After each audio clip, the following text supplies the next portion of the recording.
up, Cavs Nation? I'm your host, Ethan Sands, and I'm back with another episode of the Wine and Gold Talk podcast.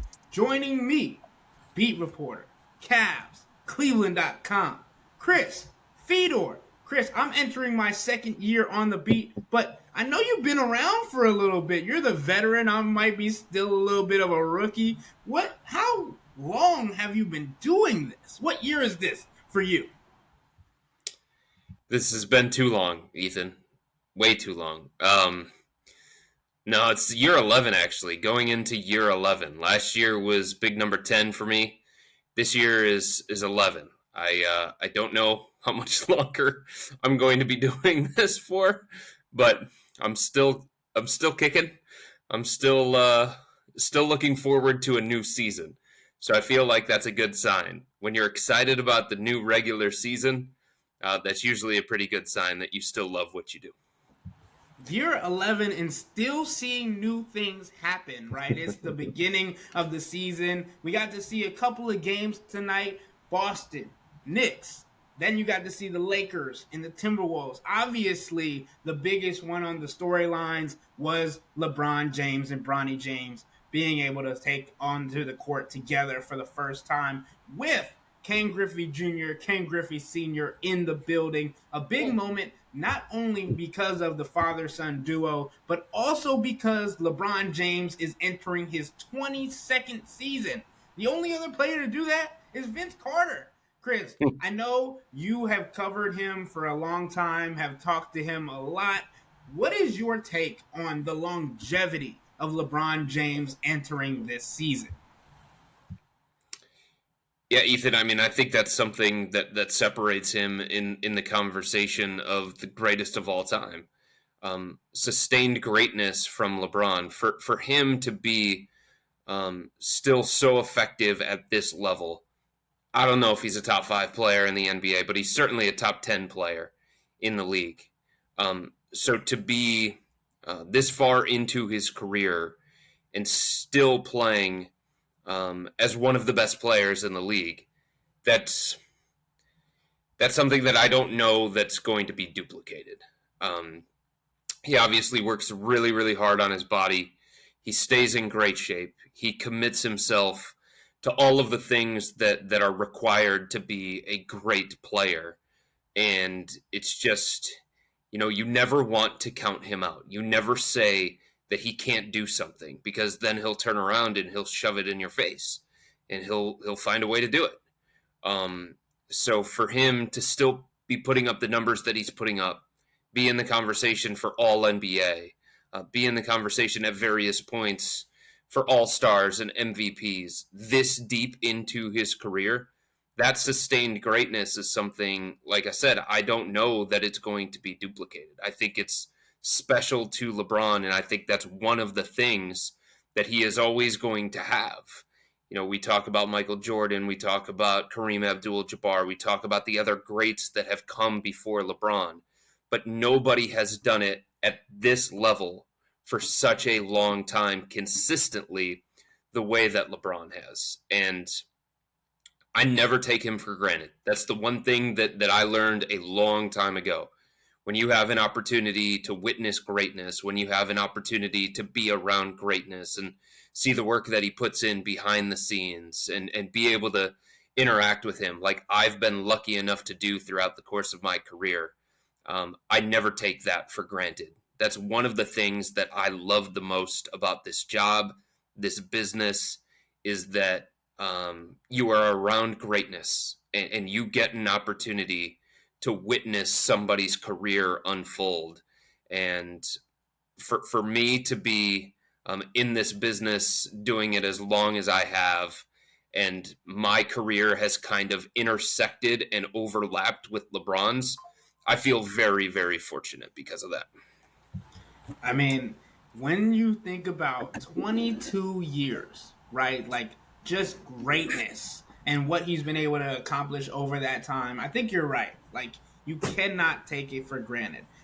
On another note, there's a team that is going to be a tough one to combat when it comes to the Cleveland Cavaliers, and that's the Boston Celtics. And the Boston Celtics tonight, in opening night, were able to tie an NBA record for three-pointers made in a single game. And they took it, and they didn't surpass it, they tied it, and they were trying everything they could over the last 9 minutes with their role players in the game to get that record, but we're not able to do so. The other thing that's notable from that game is one, they did break the season opener record, of course. Obviously, that kind of goes hand in hand. But Jason Tatum, 37 points, coming off kind of being not snubbed, but like kept off the court during the Olympics and having a minor role when he had to see some other guys that he believed weren't as good playing more than him. I just think this offense is one, so scary, and two, Jason Tatum is coming back and showed that he's on a vengeance tour for something that he still got to experience. I can only imagine what Donovan Mitchell's going to do. Ethan, they don't even have Porzingis. Think about that. You know, there were people inside the Cavs locker room last year that were calling Porzingis the cheat code. They don't even have him, and they're able to do this on opening night against the Knicks. A long time ago, one of my mentors said, "Never say never, Chris, because it's the NBA and crazy things happen." And I'm not going to sit here and say that there is nobody in the NBA that can beat Boston 4 times in 7 tries. But I don't know who can beat Boston 4 times in 7 tries. I don't. If they're healthy, good luck. And I just have a feeling when watching Boston, Ethan, I have the same feeling that I had all those years ago when I was watching the dynastic Golden State Warriors. I remember watching those teams and saying, especially when they added Kevin Durant. They added Kevin Durant to a 73-win record-setting team. And when they did that, I just remember saying to myself, who the hell is going to beat this team 4 times in 7 tries? Like, what are you supposed to... Avoiding a sweep is success against that caliber of a team. That's the way that I looked at the Warriors.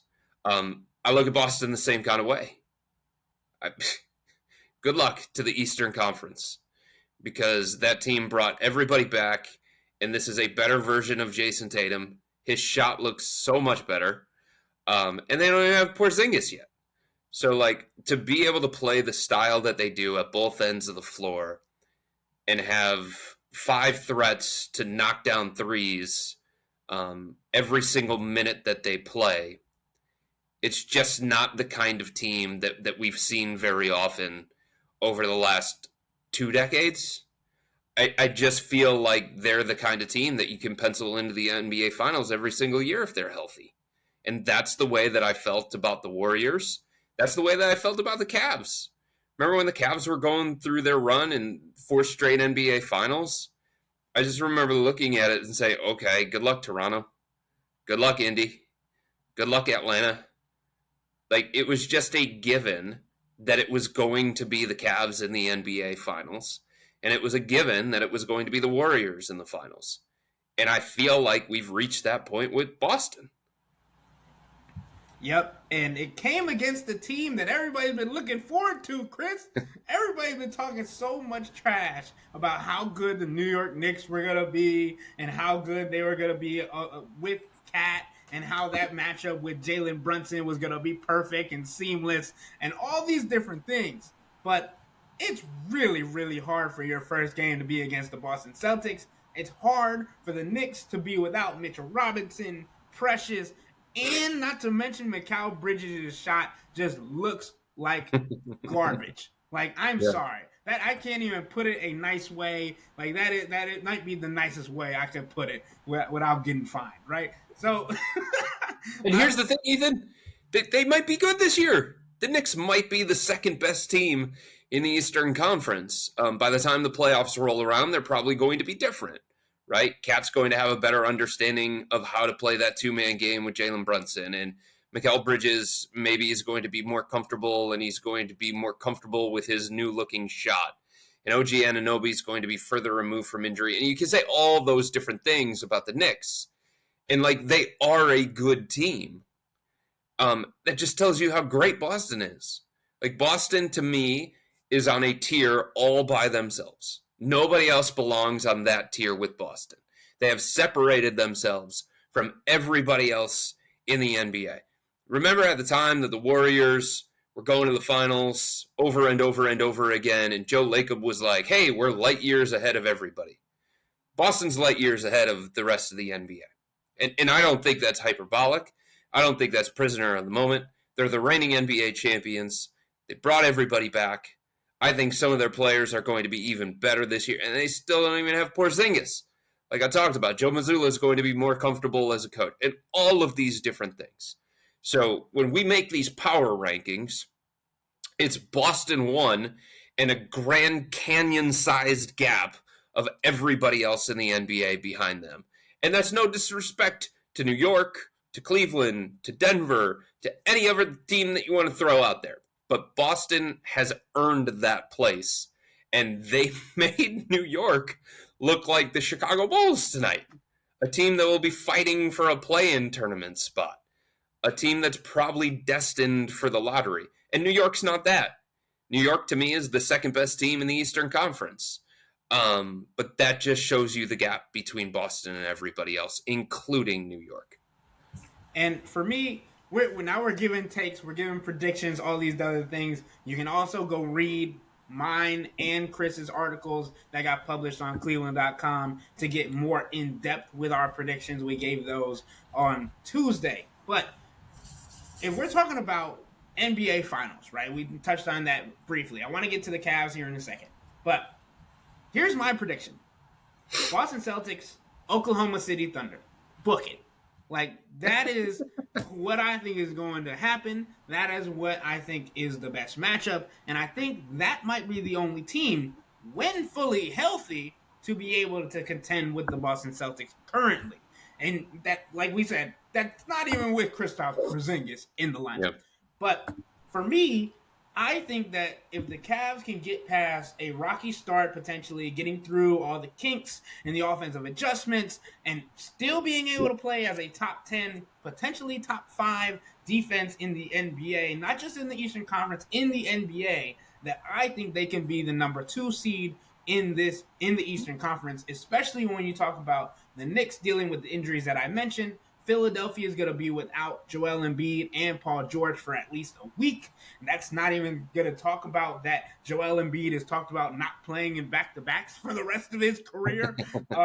That's a big one. And then, obviously, you've got teams like Orlando, Indiana, Miami, all contending, but they might not have the continuity, the consistency, the drive that this team has, that the Cavs have, especially when you talk about wanting to have that regular season success, while all these other teams are more focused on getting their top players to the playoffs, period, rather than being like, okay, you're injured coming back from something, can we get you to play 1-2 games, whatever. It's get Joel Embiid to the playoffs. It's get Giannis Antetokounmpo to the playoffs. All these different things. And that's why I think the Cavs can contend for a top 2 seed. And if they do that, they could get to the Eastern Conference Finals, because that would mean that they play Boston in the Eastern Conference Finals.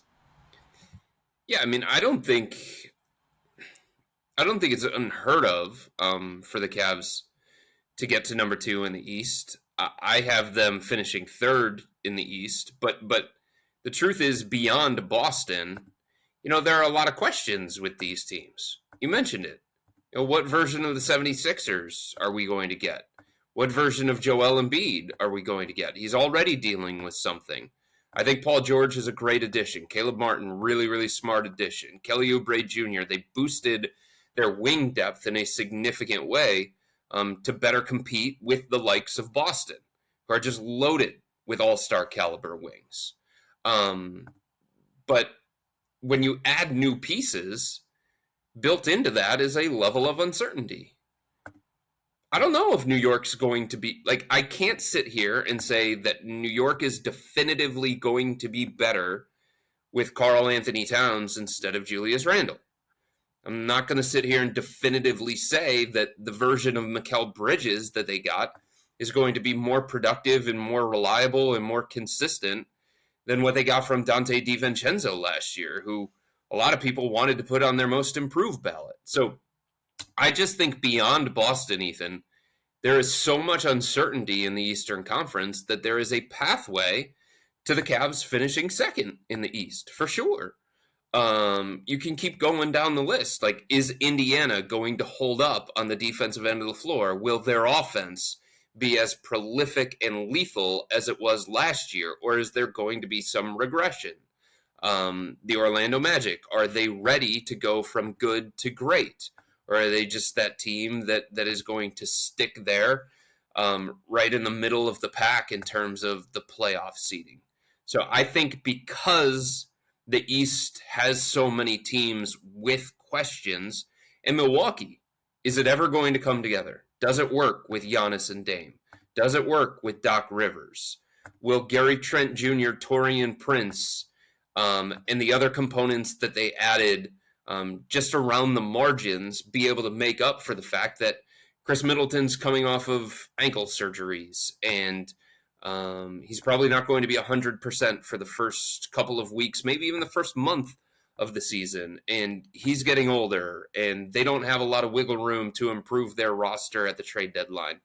And all of those different factors, I just feel like the level of uncertainty in the Eastern Conference, despite the fact that these teams improved from a talent perspective, there is a level of uncertainty about how the pieces fit, and then whether or not those teams are going to come together the way that it feels like the Cavs will from the very beginning of the season, because they have familiarity.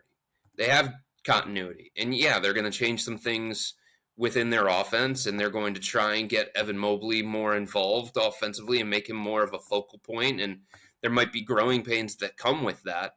But the level of continuity and familiarity that they have just from a team perspective, I think is going to benefit them greatly. And it would not surprise me if the Cavs finish second in the Eastern Conference. It wouldn't surprise me at all.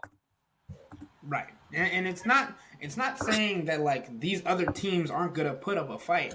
I just think that they could drop more games than they should have because of other things that might debilitate them in their rosters throughout the season, right? And we're already seeing that with a lot of these different teams, especially the ones that you mentioned, Chris. But I want to get over to the Cavs and specifically talk about this next matchup on Wednesday, the season opener. You are in Toronto, right? And we're getting into the season. I'm excited. You're excited. But Chris, this Cavs team, the continuity, the one piece that they got to figure out how it's going to fit in, and Kenny Atkinson has touched on how it could change based on matchups and all that, is the small forward position with Max Strus being injured and out for the first 6 weeks, first 20 games of the season at least, right? For me, with this larger team, Toronto, right? They have almost everybody except for Emmanuel Quickly is 6'6" and above, and that's also going to be kind of pick and play because RJ Barrett's out. So we'll have to see what they do with his positioning. But for me, the person to slide into this this starting spot for tomorrow at least, for the Toronto Raptors opening night game, I think it would have to be Dean Wade, just because of size, because of spacing, and because of the tempo that this team wants to play with. But the other thing that I wanted to ask you about is how closely you're going to watch the matchup between Evan Mobley and Scotty Barnes, because those are the two players that we've talked about a lot this offseason, and this is the first time that they're going to get the matchup after getting max contracts. Yeah, look, Ethan, when it comes to the starting small forward spot, whoever it is going to be, and I do believe it's going to be Dean. Dean has practiced with the starting group the 3 days that the Cavs have been preparing for Toronto. Saturday, Monday, and Tuesday. And I don't buy Kenny Atkinson's explanation that he's going to continue to rotate his starting small forward. I think that is subterfuge. I think that is trying to keep the opponent guessing as much as possible. I think he's going to give Dean an opportunity to solidify the small forward spot for as long as Max Strus is going to be out. And Max is going to be reevaluated in 6 weeks. So he's at least going to be out 6 weeks. But I think it's going to be Dean's starting small forward spot until he gives Kenny Atkinson a reason to change that. I just don't see a new coach who is so cognizant of continuity and chemistry, and he's so aware of what he wants to do with his lineups and his rotations. I just don't see him starting a different small forward every other game or something like that.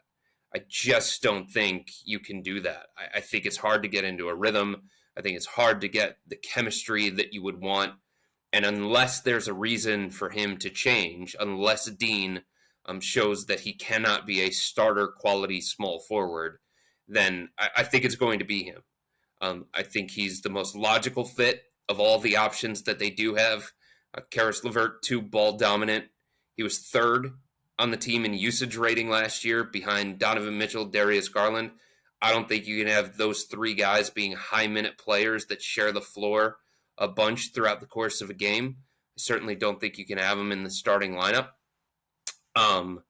And I think, Isaac, the issues that you have with him still exist, and I think they get magnified even more when he plays next to Evan Mobley and Jarrett Allen. If the Cavs are going to be committed to this pace and this space and three-point shooting and all these different things, Ethan, that they've talked about throughout the course of the last couple of weeks, how can you play three guys that the defense just doesn't believe in from a shooting standpoint?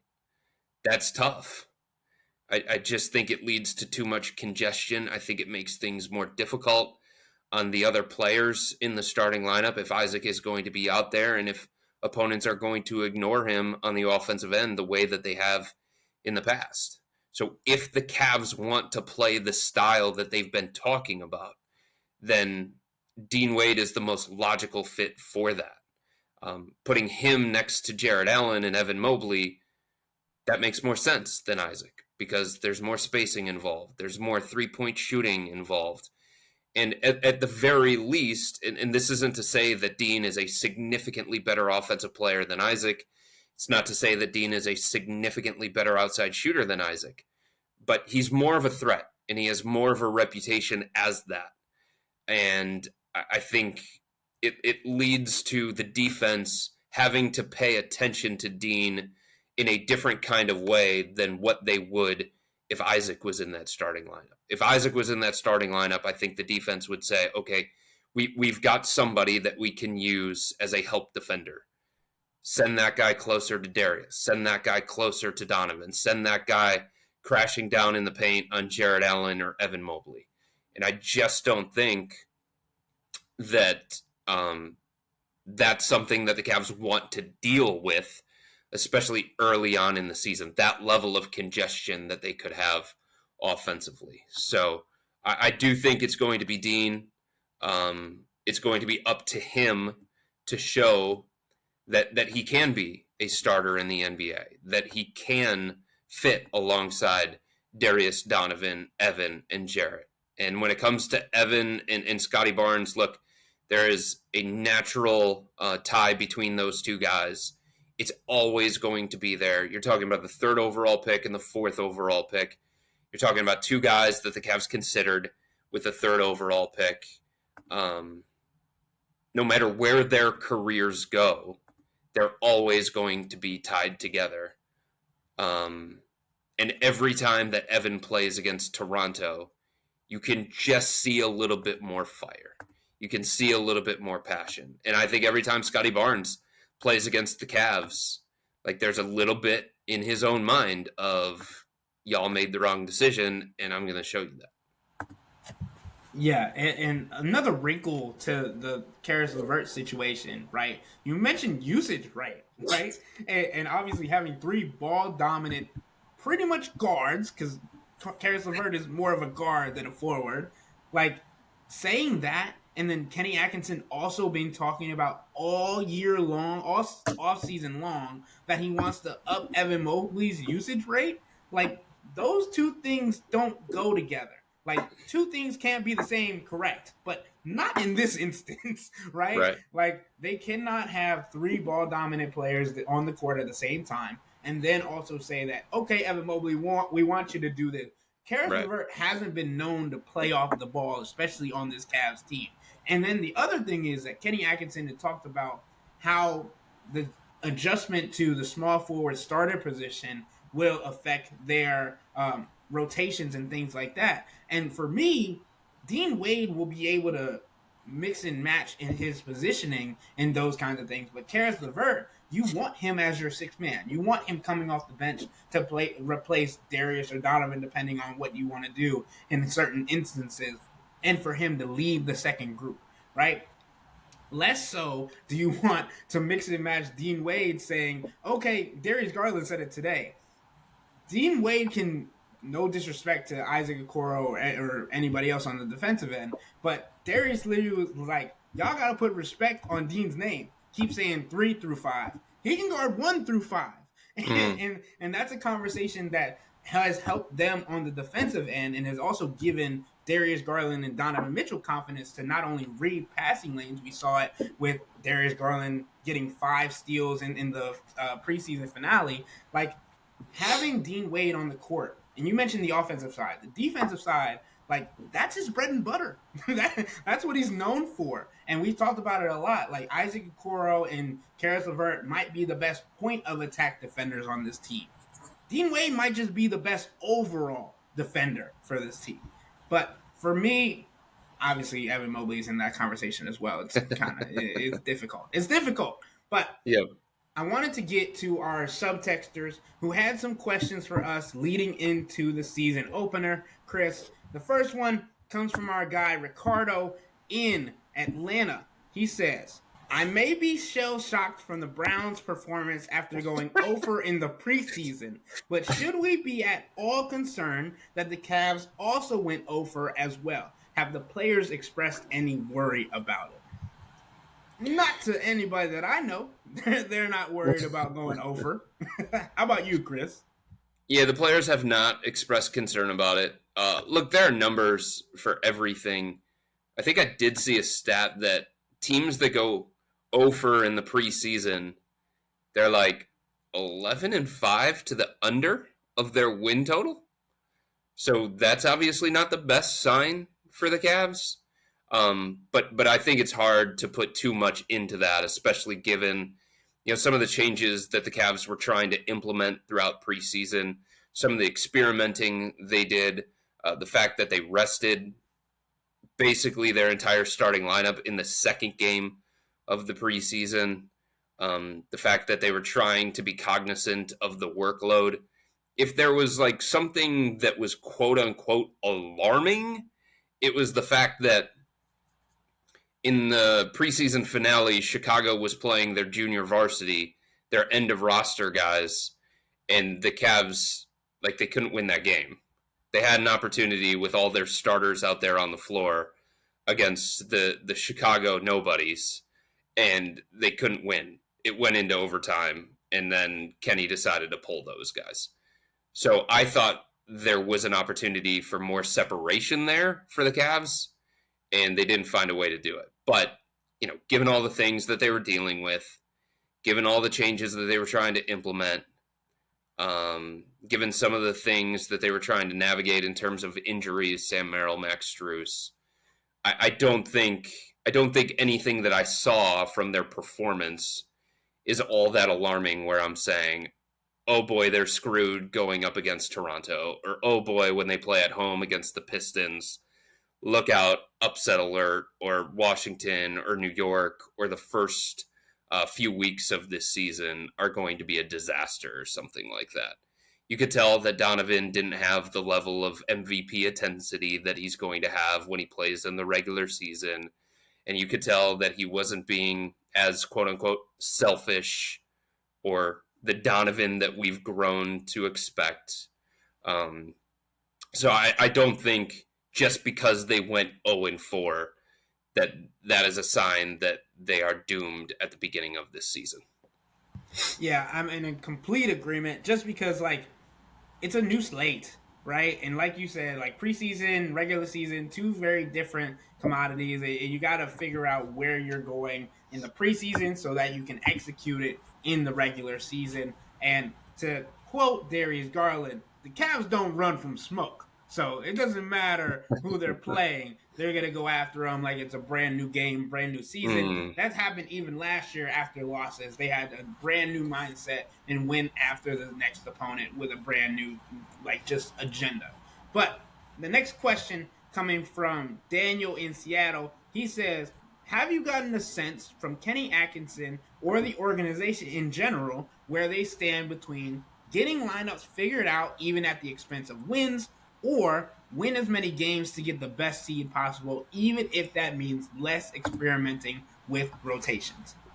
So I think it's both, right? Like I think they can experiment in the beginning and then begin to kind of calculate those wins because they get kind of into a rhythm, into a flow, especially if, as we talked about earlier, they stick with Dean Wade as the small forward rather than changing that out on a matchup basis.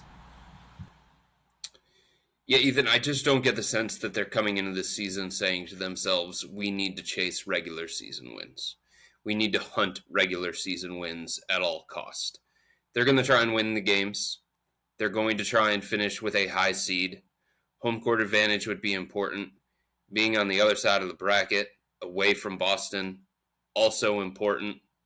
But there are things that they want to accomplish that they think will put them in a better position going into the playoffs. And one of those things is implementing Evan Mobley as an offensive hub, getting his usage up, getting his touches up, getting him to be more of a focal point. And that means, in some cases, Donovan taking a step back and Darius taking a step back. And that, in some cases, means hiccups and growing pains along the way, because it's not just going to be snap your fingers and then Evan Mobley is going to evolve into this offensive force. There are going to be maybe some ugly nights with Evan Mobley. There are going to be moments throughout the course of a game where it just doesn't look as fluid offensively or as rhythmic offensively because they're working through some things, because they're trying to see what works, what doesn't work, what plays they can go to in certain situations, what lineups they can go to in certain situations. So I do think that the Cavs are entering this season, Ethan, with a bigger picture in play. In saying that, they also have to be cognizant of what else happens in the Eastern Conference, where they are in the standings. They can't afford to fall too far back and play catch up throughout the course of the year. I've talked about this a bunch on this podcast. I've written about this for cleveland.com. It would not surprise me if it takes 50 wins to get one of the 6 locked-in playoff spots in the Eastern Conference. So that's something that the Cavs have to be cognizant of. The last thing that they can afford is to focus so much on the big picture and make all these changes that they want to make and then be a play-in tournament team. They can't afford to be a play-in tournament team. They got to get one of the 6 locked-in spots. So I don't think they're chasing wins. I don't think they're sitting there saying, let's go for the number 1 seed in the Eastern Conference. That's our primary goal. But I do think they have to be aware of what this Eastern Conference is going to look like and what they're faced with when it comes to contending in the Eastern Conference. And I've talked about this a little bit as well, like having to figure out where this team stands. The core 4 in particular is a big focal point for this team. Obviously, that's why they're the core 4, but it's more so the 2 pairings that make up the core 4. How do Donovan and Darius work in Kenny Atkinson's new system? Can Kenny Atkinson make the offensive adjustments necessary to bring the best out of Jared Allen and Evan Mobley? Or by January, are you looking to make adjustments in the roster to get to one of those 6 locked-in playoff spots because they're simply not working with the adjustments that have been put together? But the next question that comes to mind from anew in San Francisco. The last question of the night. He says, what has been your biggest upside surprise from training camp and preseason? For me, it's been the adjustments that Ty Jerome has made in his shot for me because of what he has done from training camp to preseason, seeing his shot not fall as much, and then coming back after the preseason in a little training camp session and continue to work on it and get better at it. From my perspective, it looks like it's gotten a lot smoother, and we know that he is a pass for his guard. So if he's able to increase his three-point potential while still being able to facilitate the rock at a high clip, I think he's a guy to watch for. And we've talked about him at length at being one of the guys that could come off the bench and help out with Darius and Donovan if they don't already put the Cavs don't already put Donovan into the point guard role and try and keep one of the two guards on the court at all times. Even for me, it's Jarrett Allen. And I don't want to sit here and say that Jarrett Allen is like the forgotten member of the core four, but he's the one that everybody has off this team as soon as possible. He's the one that people look at as an impediment to Evan Mobley's evolution. Because people look at Evan and they say his future is as a center in the NBA, not a power forward. So Jarrett needs to go to give Evan freedom. That's the feeling around the NBA. And like, this is a guy who had a career year last year. This is a guy who agreed to a contract extension this past offseason. This is a guy who has familiarity and a relationship with Kenny Atkinson. And I just feel like so much of the conversation over the last month and a half has been about Evan Mobley, the changes in offense with Evan Mobley, the things that Evan is going to do on the offensive end, the way that he's going to knock down threes and take more threes, and the way that he's going to be more involved on offense, and the way that he's going to play center in a spread lineup and all this stuff. And all Jarrett has done in the preseason is dominate. Like, he has looked like the guy that he was last year, the guy who had a career year, the guy who was dominating physically the Orlando Magic before he got that pierced rib. So, like, all these people have sent Jarrett away, and they just assume that Jarrett is going to be traded by the deadline. Who knows?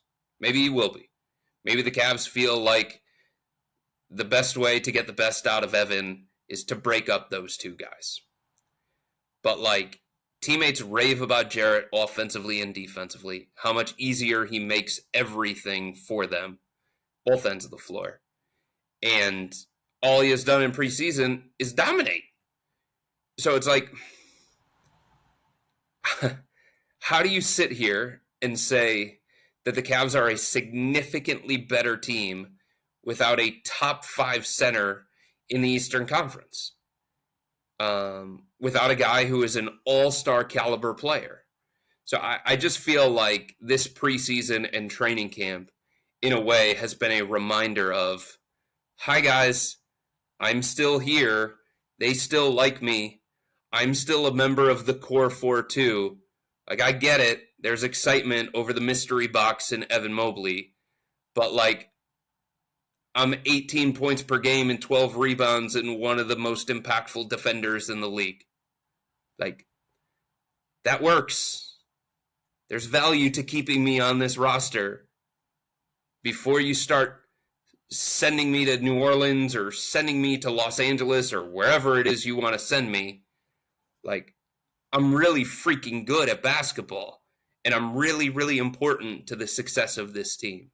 So I just feel like there's been so much conversation about so many other guys on this team and what's going to be different. And then you've got, like, the linchpin in Jarrett Allen, who has just looked regular season ready since the second he stepped on the floor for preseason basketball.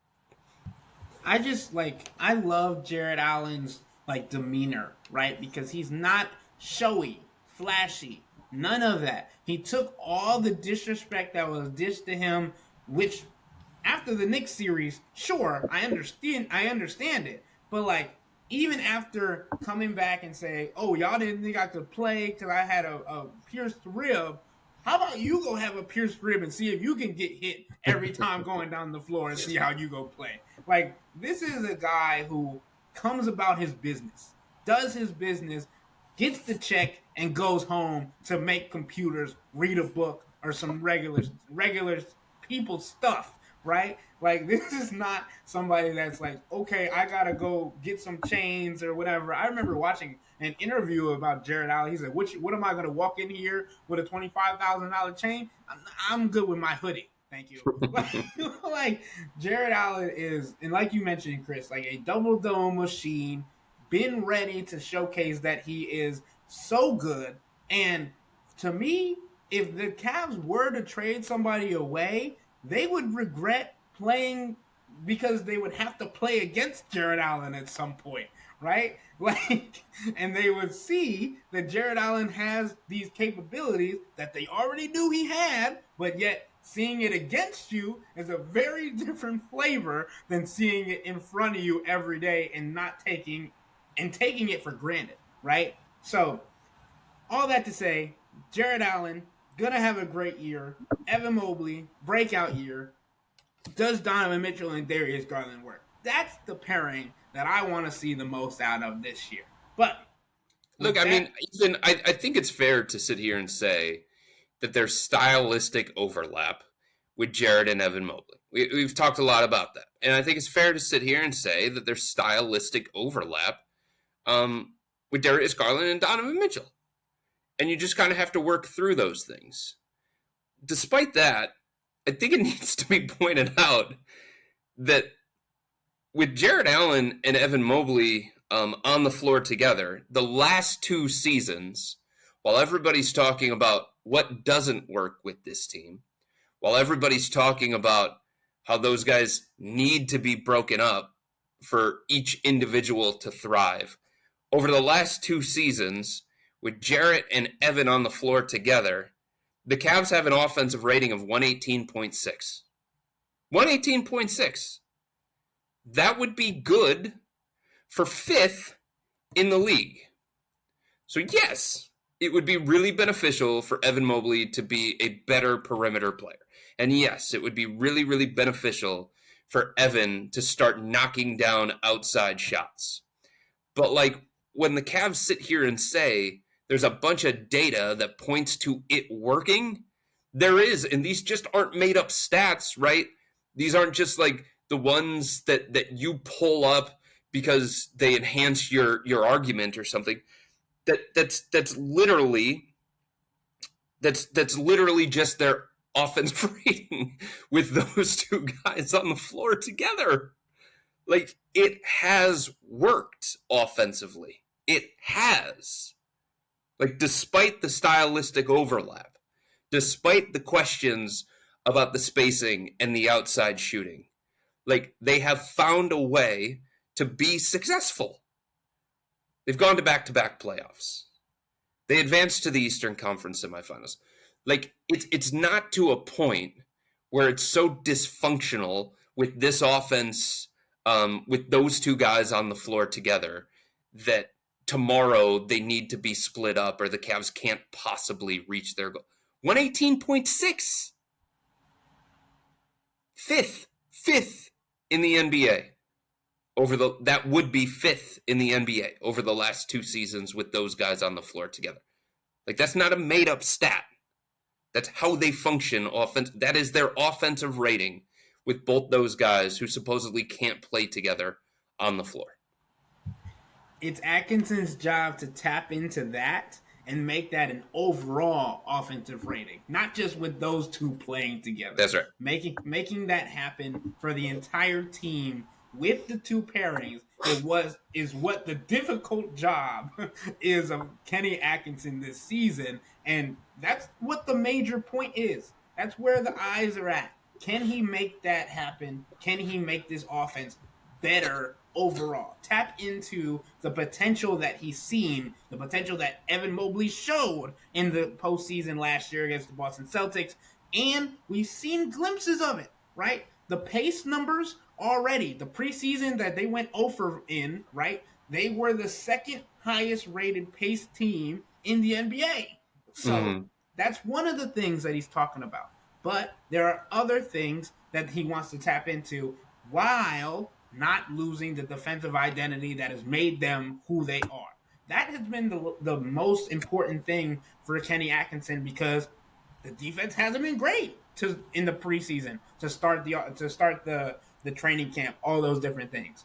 Like, if he can get them to do that and get the offense going, that's where it is. But with all that being said, we will talk to you guys after the season opener against the Raptors. Chris is in Toronto. I'm kicking it in Cleveland.